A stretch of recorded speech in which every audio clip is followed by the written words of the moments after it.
Hey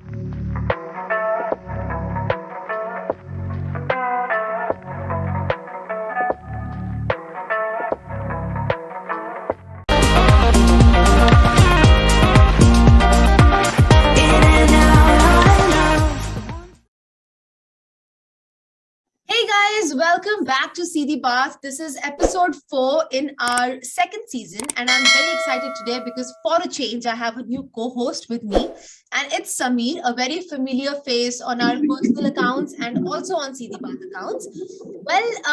Samir and I are friends from childhood, and one thing that's very common between both of us is the city Hyderabad. We absolutely love it. It was a city where we did our schooling and hence we became friends. And it's a very special place for us. And that is why today we are back again on the podcast and going to discuss something which is very close to our heart. And for that, we have an expert with us to know whose introduction is like a pretty beautiful introduction, which Samir is going to give to you guys. So firstly, I welcome Samir here and I give him the chance to introduce our guest for today's podcast. Hello everyone, I'm Samir, and I've been here like not for long, but yeah, I've known Lovepreet my whole life. And today we have an architect, we have a history buff, and we have a person who's all about Hyderabad. It's Sibghat. So he's going to talk about Hyderabad, and we're going to touch upon a lot of subjects, and we'll see where this conversation takes us. So Hyderabad, it's a city of character, and it has a lot of nuance as a city. You can go into the old city and find great humongous structures, and then you could go to the financial districts and find cutting edge architecture, which is really new. And I just wanted to know, Siddharth, what interested you most? What interests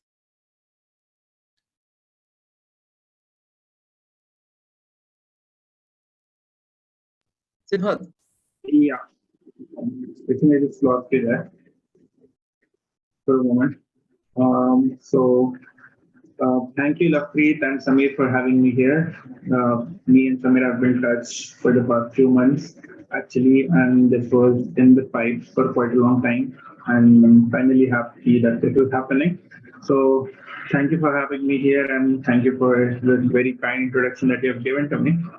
Uh, to our listeners, my name is Sibghat Khan, and I consider myself, born and brought up Hyderabadi. You don't have to be born here to be called a Hyderabadi, or you don't have to be living here for generations and generations to be called a Hyderabadi. You just come to the city, and you embrace it, and you call yourself a Hyderabadi. So it's like we are open for everyone. So yeah, I mean, all of us are Hyderabadis in some sense as soon as we are in the city. So uh, that is what the spirit of Hyderabad is. Each city has its own spirit, but Hyderabad still has the old worldly charm of medieval city that it still retains. So if you go to the old parts of the city, it's like you travel back in time to what 17th, 18th century. If you see those structures that are still there, you stand there and think what would have been. They would have been a royal parade passing on from this very road back in the day, and not much has changed actually when you see it in context of history. So you go on this, you see the city, and you keep on wondering what is there. So that is basically how it like intrigued me to learn more about this wonderful city of ours. And then that is how Deccan Archive was born. And it has been almost 5 years so far, I guess. It started around late 2017 to early 2018. And ever since, I was just, a single anonymous blogger that was running this blog online about the city. And then eventually I started joining people in for this effort, and then we got a team of 10 people. And then, in a while, as soon as the lockdown started, we had nothing else to do, and then that is what we did. We just researched and we wrote about the city, and then now we're here after 5 years, and yeah, we've been doing a lot of work documenting the history. We've launched a book on the theme, and we hope to carry this forward. So Hyderabad, as Samir said, has this, the old world charm as well as a new bustling megapolis that is like coming up in one part.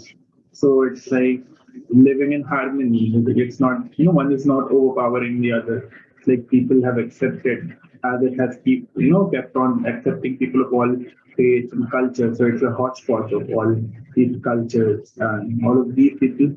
So I think that is what brings people together. It's a very safe place for everyone to survive, to live, and to contribute to the society that we have. So I think that is what Hyderabad is, for each of us.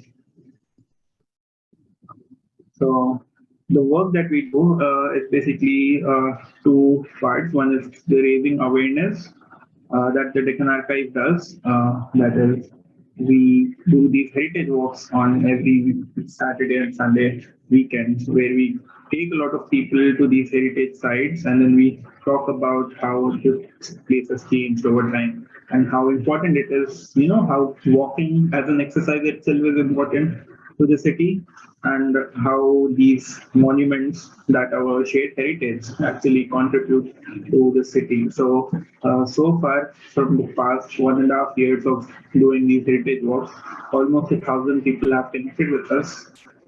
1,000 unique new people, yeah, not the people who keep on repeating. So we were actually very happy that we have been raising this awareness among people, and this is how probably Samir found out about me and he contacted me. So that is about raising awareness, and the other part is about conservation.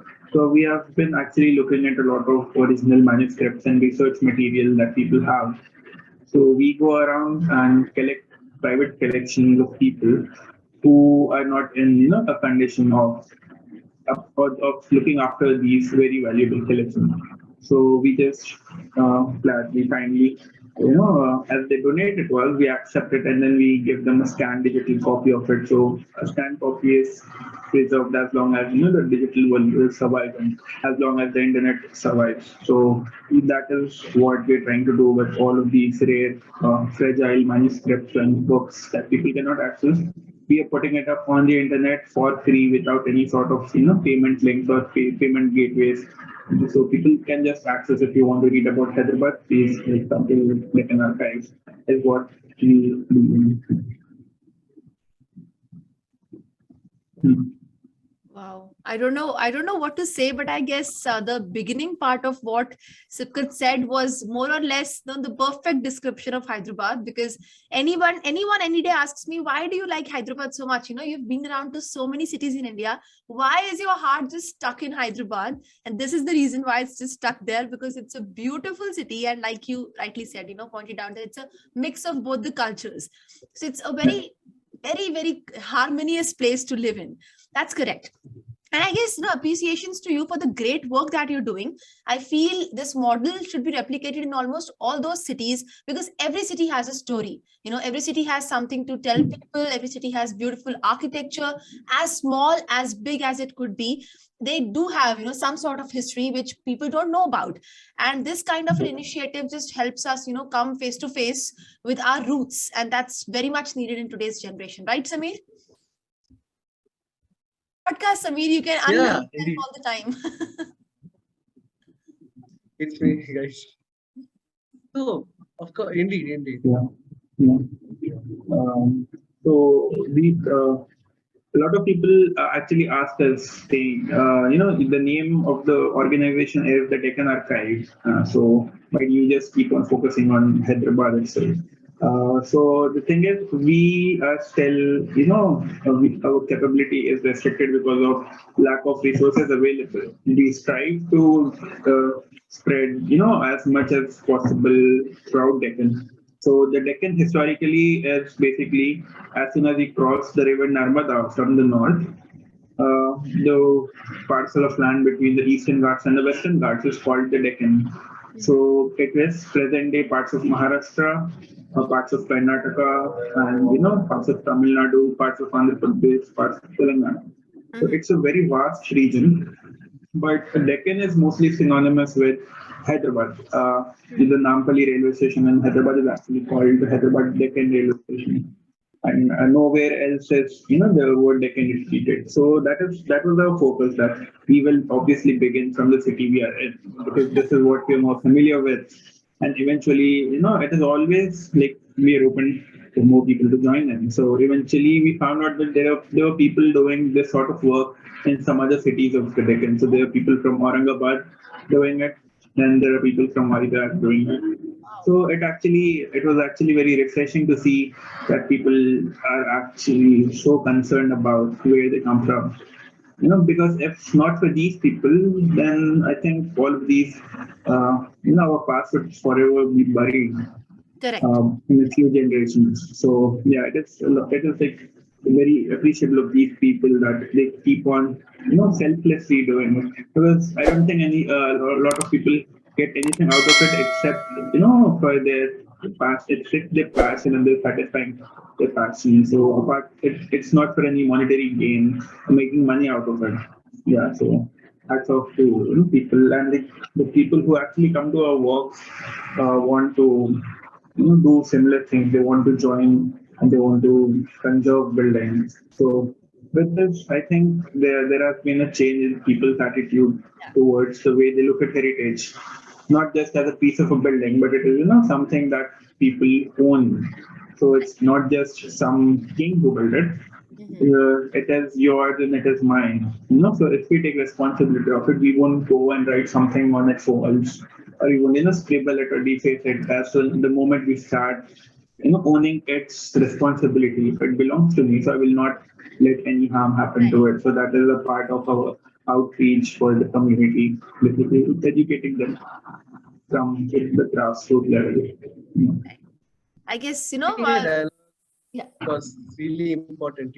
It is something which inspires people to talk about, and it brings people together like never before. I know Direct. it's amazing what little things can do in your life. Yeah, but my Right, love. came to Hyderabad, these guys introduced me to something called Heritage Walks in Hyderabad, and I came to Hyderabad back after I guess 4 or 5 years, and I was like, okay, something new has started here, and it's very fascinating to hear that, because otherwise, if in India there are few monuments which are in the highlight all the time, and people from abroad and from different parts of the country want to go and visit there. Taj Mahal being one of them, Harmandir Sahib being, that's not a monument though, but okay, there are very few. But I feel like when you go deep into cities, for example, you go into Lucknow's, Galia, and then you go to Hyderabad old cities, lanes, you find so much there. They're like gems, beautiful monuments and beautiful history they have, right? So those go undiscovered and ignored most of the times, both in terms of knowledge and in terms of maintenance also. So in that regard, I think you're doing some great work, bringing them into the mainstream and bringing them into the countable heritage of India. Hats off to you. And from there, I guess just get another small, like sort of a question, I should say. Since you're talking about these beautiful buildings and the architecture, the designs, the visual appeal of these monuments, I feel the people living there, people living in these buildings are also equally beautiful. So there's I want to know from you the history of these people, the language Dakhni, which is very less heard. Honestly, when Sami told me about this, it was my first encounter to this word, and that's not very appreciable though, but I would still want other people also to know, who like me might be unaware of this beautiful language. So what's the significance of this language, Sibghat? So the first instances of the language Dakhni, as we know it, date back to somewhere around the 13th century. Around the turn of the 13th and 14th century, there was the invasion of the Tughlaq army, the Delhi Sultanate, to Warangal. And eventually all of these Turkic and people of Turkic origins eventually started migrating to the south, to the Deccan. As we all know, Muhammad bin Tughlaq actually tried to change his capital from Delhi to something called Devgiri, because Tughlaq himself thought that he would be better able to manage his kingdom from the Deccan. because it provided a very safe zone from the borders and everything. So that is when we see emergence of a new language, because there are people who know Persian, people who know whatever dialect of Hindi that we had. That is like the last stage of Sanskrit, and then we have local languages. We have Kannada, we have Telugu, we have some sort of Marathi and everything. So you see, Dakhani actually is influenced a lot by Persian, by Marathi words, and by local vernacular languages like Kannada and all of this. So you see, Dakhani has these words called Nako and how, that is from Marathi. And then a lot of these Persian words that we don't even know that are Persian, and they have been so embedded into other vernacular languages as well. So that is when it begins in 13th century, and eventually, it was a language where it was full of rich literature that was produced in that language. So there was Persian, that was the fourth language, and the vernacular was the secondary fourth language. That could be Telugu, that could be Kannada, or that could be Marathi. Dakhani was the language of the common folk, which people from across the country would speak for communication.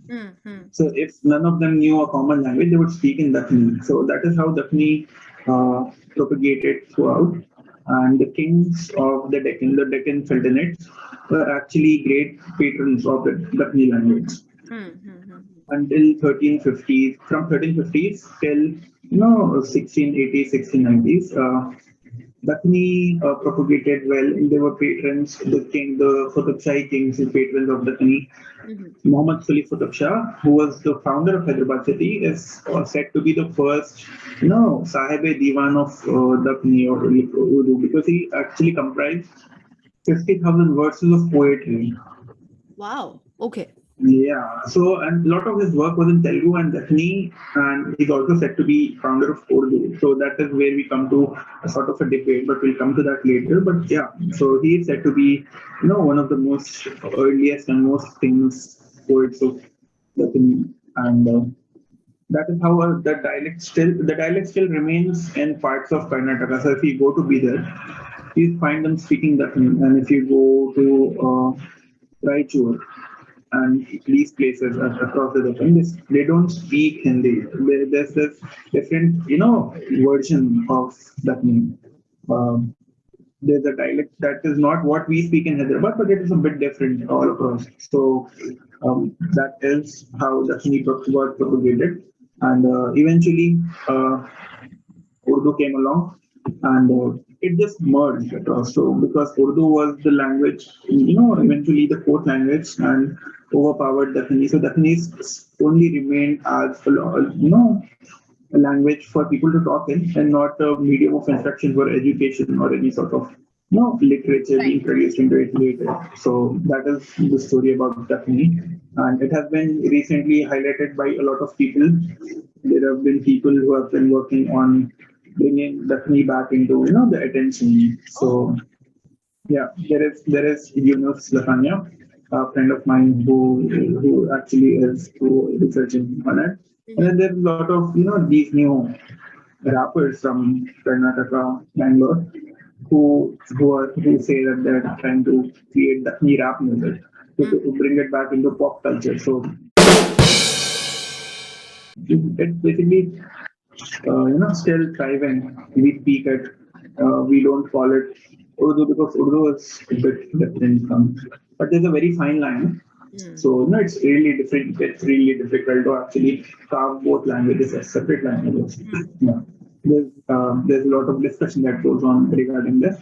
But if you want me to give a concluding statement on this, is Dakhani has been absorbed in Urdu in the Telangana and the Deccan region, basically. So it's absorbed, considered the same, because people who don't know Urdu or Dakhani label it both as Urdu. So Dakhani and Urdu are pushed under the same blanket, saying you both are the same. So it's hardly distinguishable to a non-speaker. So only the people who speak it can differentiate between Dakhani and So it is an very interesting aspect of our history, though. A very unique vernacular language of the Deccan that is spoken by all people.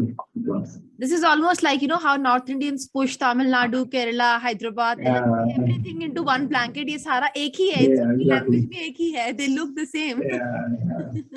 So, Okay. I mean, Yeah, due to we are years all of Madrasis too. Idli sambar Yeah. is everyone's national food in South India is what people think in North India. Yeah. But I Not guess to there's a lot mention, to you know, learn the no, by color this. is ideology.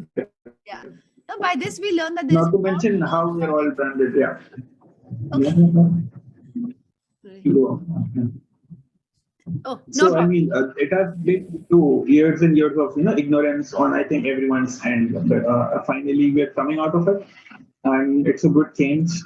I feel happy when people actually, even if it is debate, no matter who is right, at least people are coming out and debating about it. So I don't want to give a.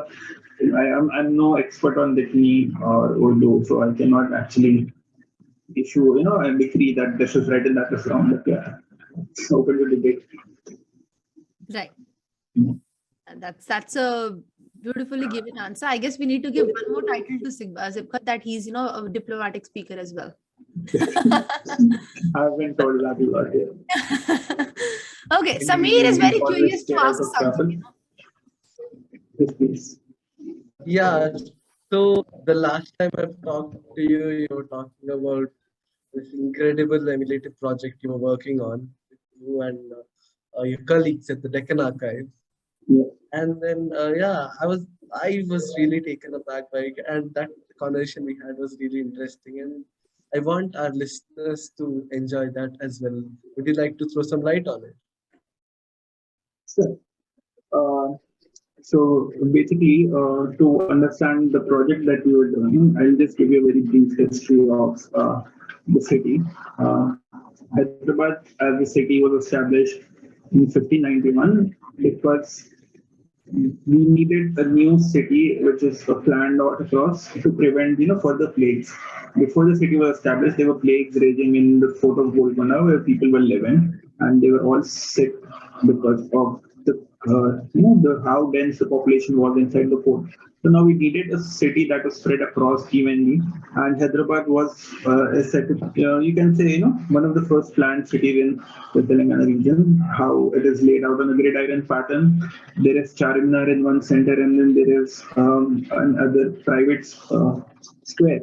So Charminar was a public square, and there were palaces and huge fountains and gardens and everything. And sadly, all of these gardens have now disappeared. They were travelers from Europe who have actually called the city as city of gardens, and the locals used to call it Baf Nagar. Hence, people claim that Baf Nagar was actually something called Bhagya Nagar and whatnot. So the gardens actually gave the name to the city as Baf Nagar, and it had gardens, terrace gardens that you probably imagine when you think of the gardens of Babylon. So Hyderabad was so far ahead in there, and our idea was to actually locate these sources that describe the city, how it was when it was built in its time, and try to recreate it in a virtual environment to see, to actually experience in say virtual reality somewhere. Because you obviously cannot go back in time. All of these palaces that were built are said to be, pieces of heaven on earth. So there is actually extensive poetry written by Qutb Shahs poets who say these palaces are like an example of heaven on earth because they're so well made and whatnot. So everything changes when Aurangzeb marches on Hyderabad to take over the city. The soldiers plunder the city for days and days. Every part of like even the nails of the palaces were made of gold, and it is said that the Mughals took over each and every part of the palace. They stripped the palace of every furniture, every curtain, every jewel, whatever was there in the palace, and then they broke it, they burned it, they bombarded it, and flattened it. So everything was flattened except religious buildings like the Charminar or the Makkah Masjid and everything. So we actually want to show how the city looked like before Aurangzeb actually destroyed our beloved city. So that is the project that we have started, and I think we have been fairly progressing on it. So I think we failed to mention this, but we are actually a team who are still studying architecture while this is what we do as a passion. So to handle these projects and our academics as well, it's quite a headache, but we still do it out of the love for the city. So yeah, that is basically a project, and we hope to launch it on in a VR platform, or basically on a web platform where people are free to explore. So it is something. Imagine a metaverse that is situated in 15th, 16th century Hyderabad. So, yeah, that is what I told Samir about the project that we're working on. That's beautiful. Yeah, actually beautiful. The renders we've seen some of the renders in your channel and Hyderabad Deccan Illustrated. So those are really beautiful, and I was really moved. And something Samir, I guess we're kind of losing your over to love, please. Yes. No, I think it was a pleasure talking to you, Sibghat. I mean, I did not expect myself to be actively participating in this conversation, because I have absolutely no clue about architecture, at least of Hyderabad, because I was there when I was a kid and I barely got a chance to explore around. But I guess to everyone hearing us, Hyderabad is a worth visit city at least once. It's beautiful, and whenever you go, you make sure that you join Sibghat's heritage walks, and you see what he has to show you in Hyderabad. From his eyes, if you could see Hyderabad, I guess that there's nothing better than that. Is there anything else you want to add, Sibghat? You want to say something to our listeners, or you want to say something, that maybe, I think in the country, Hyderabad is still, the best place where anyone can live. So, I mean, if they ever want to live, it's still a piece of heaven for the people who live here, ranging from food and, the cost of living and everything. So, I think if you are ever in doubt where to move, please come to Hyderabad. We don't discriminate. That's beautiful. There's no better way to, I guess, end this show. Samir, I guess you're disappearing somewhere. Do you want to today take the opportunity to, give the closing of the episode? He has some problem with his speaker. Yes. I mean, these are drawbacks of, internet, but internet has its own shortcomings. I guess we're kind of losing Samir, I guess. Samir, are you there? Okay, no problem. I guess we won't take a lot of time from Sibghat. We have finally got him to come on the show and talk about his project, talk about his vision about Hyderabad, talk about his perspective about this beautiful city. And I guess we saw Samir somewhere. Are you there, Samir?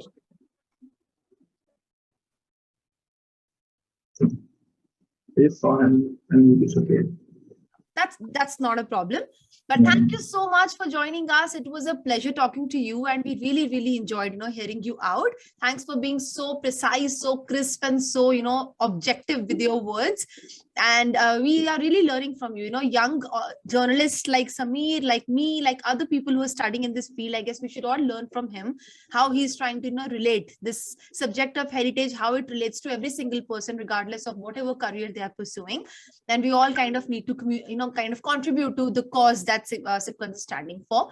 We'll share his social media handles in the description below. Make sure you go ahead and follow him, talk to him, and make sure that you guys are contributing to his efforts in some or the other way. Samir, are you there? Okay. So with this, I guess, okay, Samir, there are two Samirs right now. Hello, guys. Okay, thanks for joining again. We are closing the episode. Samir, would you like to take this chance and close the episode in exactly 1 minute? What?